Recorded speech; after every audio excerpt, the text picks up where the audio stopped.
The Chicago Bears had their 19th day of training camp today. And of course, me and Bobby are here to break down the takeaways, everything that went down. Apparently, Caleb Williams and Keenan Allen had a big day. We're going to talk about all and more right after this. Chicago Bears Central, your number one place for all Chicago Bears news and content.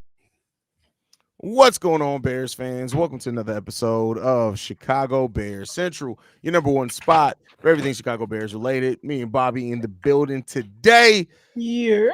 Hey, it was a light day of practice reportedly today. Very light day, and I expect the rest of the practices to be pretty light. The last preseason game coming up in 3 days.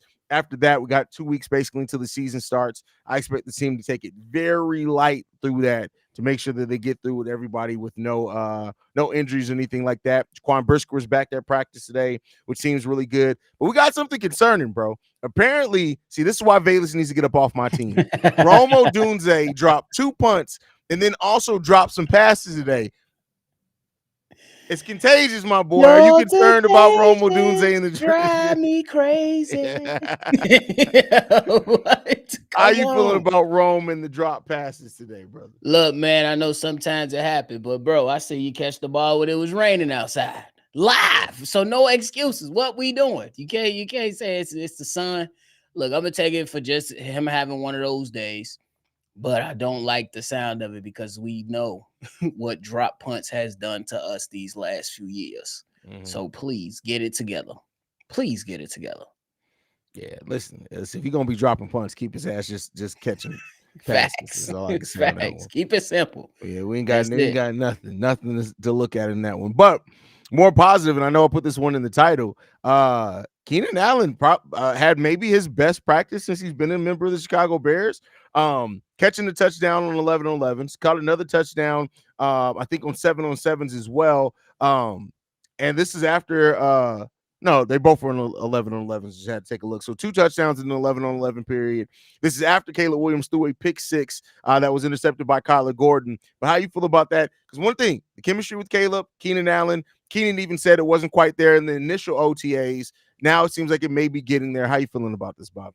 I'm feeling pretty damn good. And this is why we come on here on Chicago Bears Central and tell the people, yes, listen to what we say, but don't take it as, you know what I'm saying, as being the Bible.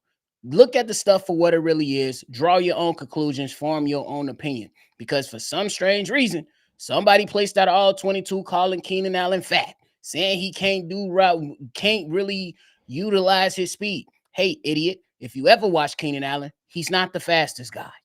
That's why we said, hey, he's a tactician when it comes to running routes. Mm-hmm. And that's what it comes down to when you talk about some of the best wide receivers in this league. Did anybody sell DeAndre Hopkins short? He ain't the fastest guy, but he can separate and jump over you.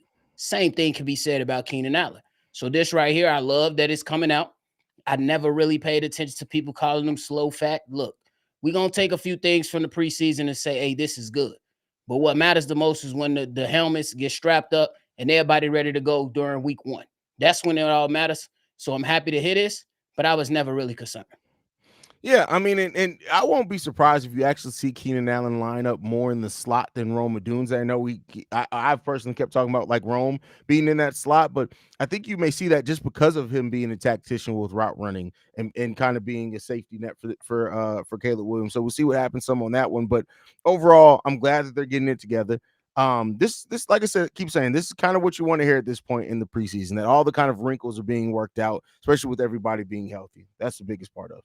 Of course. And I think that there's still things that this offense is going to have to work out. Yes, it looks good on certain moments. It's going to be a different look when it comes to when the second stringers and the third stringers come out there compared to when the ones come out there. We already know this, and we've been telling you guys for the last few months. Yes, we know Caleb is very, very talented. Yes, we just seen in the last preseason game he's going to make outstanding plays and be exactly what we hope he's going to be. But when it comes down to, you know what I'm saying, catching a rhythm, that's going to have to come from Caleb Williams, Shane Waldron, and the other guys that's a part of this offense. And it's going to take time before they really, really hit their stride. How in seeing what we've seen, the little glimpses, because I don't expect that we're going to see any of the starters on Thursday. I just want to make that clear. Maybe I'm wrong on that. We'll see what Matt Eberflus ends up announcing. But from what you seen a little bit, because we know it's a little bit, not the full playbook, How do you still think it's going to be a slow start for the offense, or do you think it's going to be more so maybe we have a limited playbook early and we add on to a week from week? How are you expecting that offense to kind of look to start the season? I think it's gonna be like one of those step by step plans. I don't think you're gonna see the full playbook early on. I believe that's gonna be something that's happening come during weeks. That's gonna happen during the season. I believe early on you're gonna see some missteps. Caleb Williams already talked about it and hold himself accountable. Hey, sometimes I'm holding on to the ball too long. You know what I'm saying? And Mhm. the one sack that was given up, you know what I'm saying, against my offensive line, that was on me. It's things like that. And it's going to take some time because it's going to have to come an adjustment period to where, like, if Shane Waldron is trying to implement things that Caleb Williams doesn't necessarily like, it's going to be a few weeks into the season and Caleb Williams like, hey, man, I know you didn't call this thing a couple games in a row. Can we just get rid of this or try to change it in, this way to where I can see it or process it a lot faster. It's going to be a working process. They always say, these quarterbacks are not going to master these systems until year 2, sometimes year 3. So he got a lot of time to master this. We just hope that he can excel. And really, if you're thinking about it, preseason game 2 is kind of like what you're hoping to see, at least to start off. Obviously, you want it to get better, but you want Caleb Williams, even in those 3 and outs, take care of the football. We're going to flip the field with this punter we got. Our defense going to kick the other teams in the ass. And then when it's time to shine, and then when you catch the rhythm, just go make sure you put points on the board. That's a fact. That's a fact. And I had to correct myself. I said 3 touchdown passes to Keenan Allen in Get today's my game. guy his hat trick. Yeah, come on. 3 of them. Let me quote myself correctly on that one. But yeah, shout out to them. Interceptions have seemed to slowly start becoming more of the thing in practice. With Caleb Williams, he got picked off by Tremaine Edmonds, last week in practice a couple of times. Kyler Gordon today, interception for a pick 6. Javon Dexter tips the pass at the line of scrimmage. I'm not going to use that to talk about Caleb Williams. We're going to flip this to the defense. How many takeaway? Like, are we going to be one of the better takeaway teams in the NFL this season on the defensive side of the ball? Oh yeah, I already got the Bears penciled in for 50 sacks. That's just Okay. me personally. Simply because the last few seasons they've been barely able to get 40. So I think they explode and get, rise up the charts. Maybe not lead the league in sacks, but I definitely think they get up to 50 simply because you've seen Matt Eberflus in pivotal moments dial up the blitz from the corner slot. Kyler Gordon can get there. And then you also talking about the potential of seeing a lineup that I think will be very, very good to see in Austin Booker, DeMarcus Walker, Javon Dexter, and Montez Sweat. So I think that's going to wreak a lot of havoc. I think they got the players in the best places that they can be at for right now.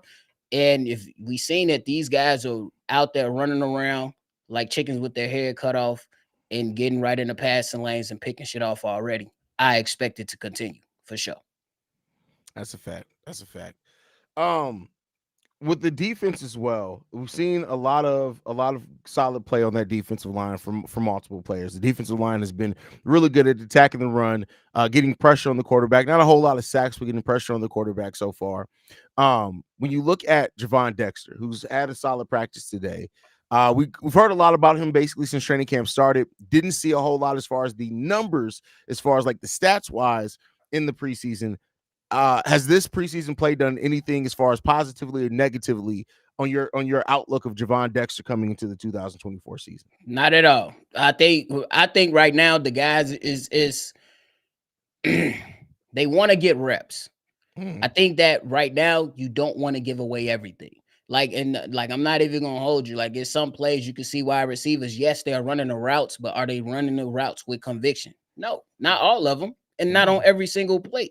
I think the goal is to get Caleb the reps, but it also is, just to get everybody comfortable. Now I expect the intensity to pick up. I expect guys to do and really go out there and let their skills translate when the regular season comes around. Look, I want to say this right now. If people would think that Javon Dexter is going to come out here and have 15 sacks, hey, that'd be great. But with the position that he plays in so early on in his career, I don't see that happening. Now, double digits, it could be right there, but I'm looking more so about eight sacks for Javon Dexter on the year. And I think that right now, the biggest thing that you want to see from him and the other interior defensive lineman, whoever they may be at the start of the season, is to do your damn job and force the opposing team's quarterback to be forced into passing situations so you can let that great secondary do what they do, and now you can tee off. It's not just about teeing off on every single down. That's what I want people to understand. That's a great point. That's a great point. Kyler Gordon was asked about this defense, and he said this. I feel like there's a surge of energy that has been there since we came in the first day. Everyone's starving. Everyone wants to eat in some type of way to build off each other and start making plays and doing our job. That's the culture we've created in our locker room. It's kind of uncommon. We don't want to be the same as everyone else. We want to strive to be the best team that we can be. And that's felt. That's literally felt, bro. Like, this, and I know it's easy to get caught up in the hype around the defense. It is like, but it's just something, and I hate you can't really quantify it. Something just feels different about this Bears defense this year. It does. It kind of take us back to that when we had that trade with Khalil Mack came in, and we was like, oh yeah, it's go time. It's go That's time. a fact. That's a fact. It's go time.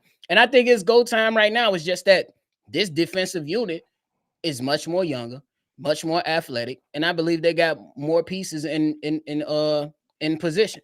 So I'm looking at it for like, bro, it's getting closer and closer to turn up, and we definitely about to see that. Yeah, ain't many teams about to do too much against this Bears defense, and I got to give credit to the guys on the defensive side of the ball, like Montez Sweat staying out the practice. They've been showing that. You know what I'm saying? And reporting that Montez Sweat staying out the practice. Hey, Darnell Wright, when I go this way, you know what I'm saying? You do this, or here goes some counters and stuff like that. And Kyler Gordon staying back with Reddy Stewart, working on him.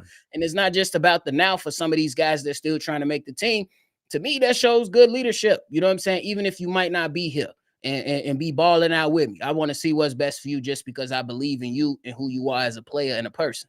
So I got to show love to those guys that's out there putting in that extra work. Yeah, putting in the extra work is the key thing, and you know I've always worded it as you want to see this Bears defense pick up where it left off last year. We started off very bad as far as defensively, right? And when we finished the season, if I'm not mistaken, we were like a top 8 defense over the last like 8 weeks of the season. So you want to see them pick up on that with the talent that they've added, with all that type of stuff. You want to see them pick up and continue and where they left off. You've added things. You've added Kevin Byard, who should be better than what Eddie Jackson was for you. You're looking at players to make steps in the right direction, leaps, right? Yeah, Justin Jones is gone, but Javon Dexter seems ready. This linebacking crew, another year of continuity.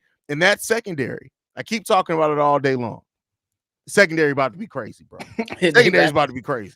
They definitely about to go crazy, bro. And I think that a lot of people said that Tremaine Edmonds had that slow start. He did come on, you know what I'm saying, at the end of the season. But now I think he comes in ready to play, like right off and be that Pro Bowler that we signed. So I think it's that he's gonna be an integral part of this. TJ Edwards is still gonna be good at what he does. When you talk about the linebacker crew, Jaquan Brisker is back at practice, you know what I'm saying? Not participating fully, but doing some things. So he's edging closer and closer as the season gets ready to start. We got a lot to be excited about, bro, on the defensive side of the ball. Yeah, the defense is the thing and I hope it doesn't blow up in my face. I'm not really worried about the defense. I think this defense is going to have the intensity that we want. That's indicative of the Chicago. And I always say this: every time the Chicago Bears are good, we have a great defense. That's just our history, right? Now, we're hoping that this time we have an offense that matches the defensive intensity. That's how we're going to get further along than what we have. But like, you need that Chicago Bears defense and a Bears defense that brings the energy and has an identity. That's when Chicago feels like it's at its best. And so that's what we need and want to see from this team this upcoming year. So let's hope that continues as well. Let's switch back to the offense. Nate Davis has given up the only sack so far in preseason. He gave it up to a rookie. The Chicago Bears offensive line coach did say that he wanted to take a look at Mike Pryor a little bit more out there with the starting lineup. Now, in today's practice, we had the same starting lineup: Coleman Shelton, Nate Davis, Tevin Jenkins, Darnell Wright, Braxton Jones. That was still the starting offensive line. Do you think that with the offensive line coach saying that, do you think that Nate Davis has the starting position solidified yet? No. And I think that Me personally, if I'm looking at the history, I'm looking at the injury history, and I'm not gonna knock the personal stuff, but we have to bring it up.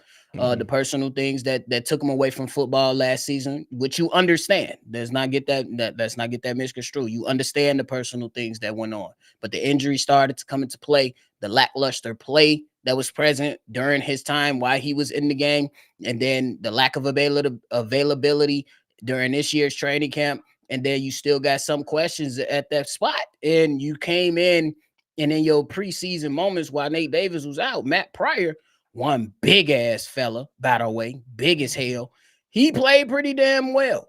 And I'm all for it. Put Nate Davis on notice. Matt Eberflus already kind of did it. The offensive line coach Simo is now doing it. We need the best 5 men out there. We don't care about feelings. We understand how much you're getting paid, but we need the best 5 men out there. And if that comes with getting a closer look at Matt Pryor to see if he can fit better than a Nate Davis, I'm all for it. I want to win games. I want to win games.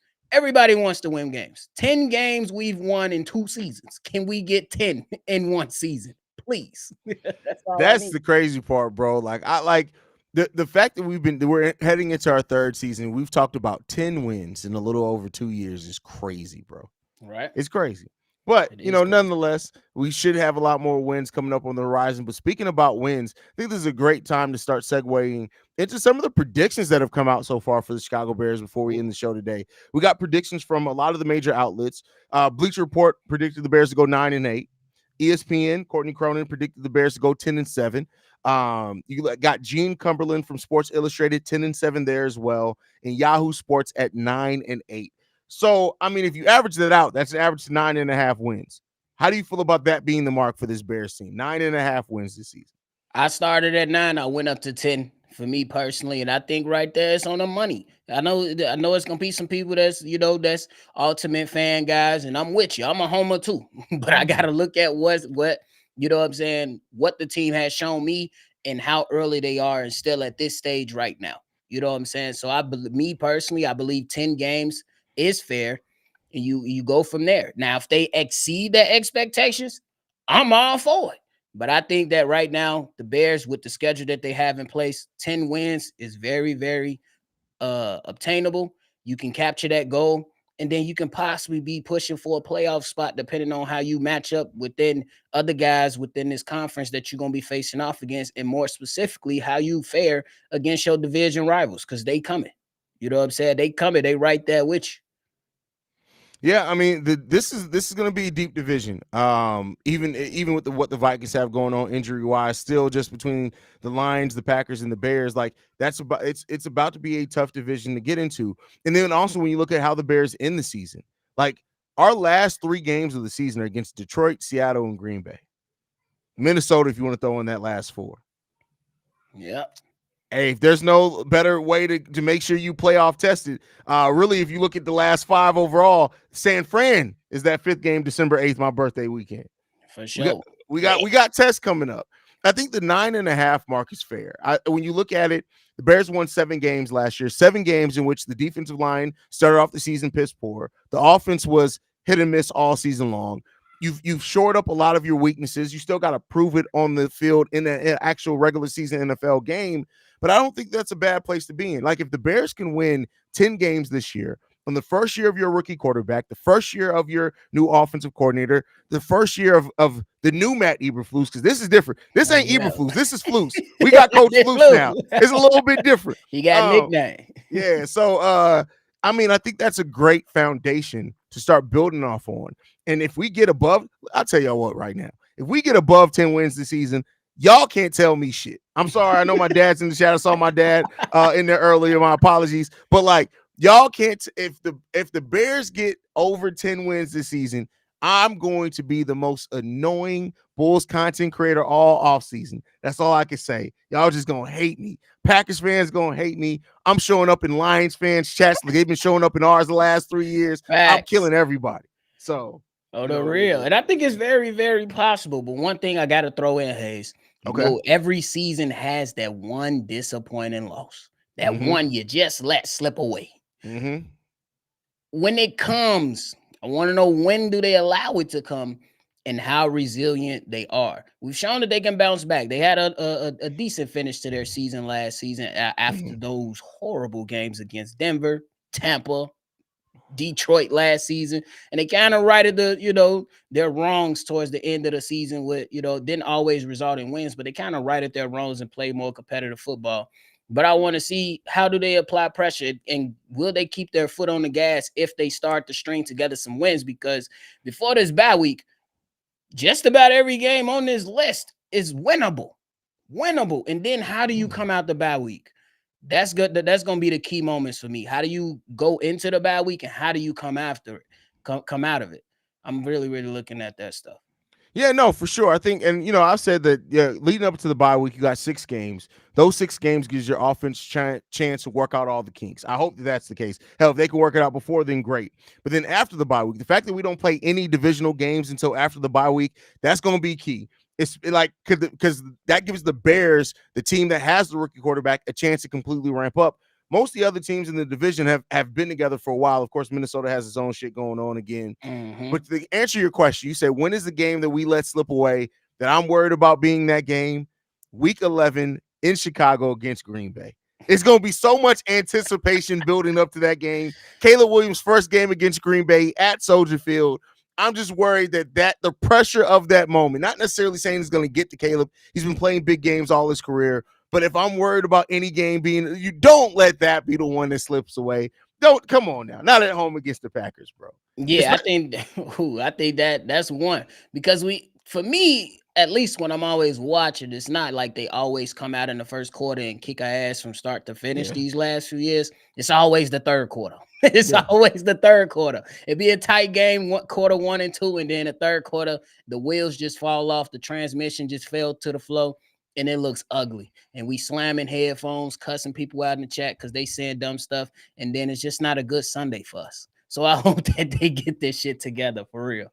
I really do, because if you catch fire those 3 weeks prior, who knows what can happen? Who knows? And I love the fact that the Bears, they don't have a lot of short weeks this year. We got 2 Thursday night games. That's it this season. So, like, on top of having the bye, I think we got the bye week in the perfect spot in week 7 for this team.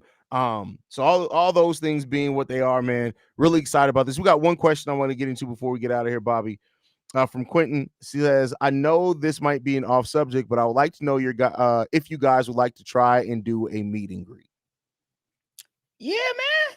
We already working on it. Just know it's in the works. Working on it. Let us get through this DraftKings sponsorship first, and then, because we were actually planning, so a little peek behind Inside Baseball. We were getting ready to start planning our meet and greet, but then the DraftKings hit us up about something. So we want to get that solidified, get all the kinks worked out for that, get the plan so we can announce that, launch that, because that's week 2 of the season. So we're basically exactly a month. That's September 15th. We'll be hosting a live watch party with DraftKings. We'll be doing some giveaways, so we need to get that locked in. But shortly thereafter that, we're gonna get the live watch party. I'm gonna try to get my dad, since he's in here as well. I'm gonna try to get my dad to pull up and my son Xavier to pull up. I'm gonna try to get those 2 guys to pull up as well. Let's go. That'll be lit. But Haize, I got one question for you. Okay. I don't believe that the Bears gonna play these guys on this Thursday, but here's a caveat. If Andy Reid say, hey, I'm giving Patrick Mahomes 2 series, do Eberflus, do you see how you match up against the defending champs, or you just say to hell with it?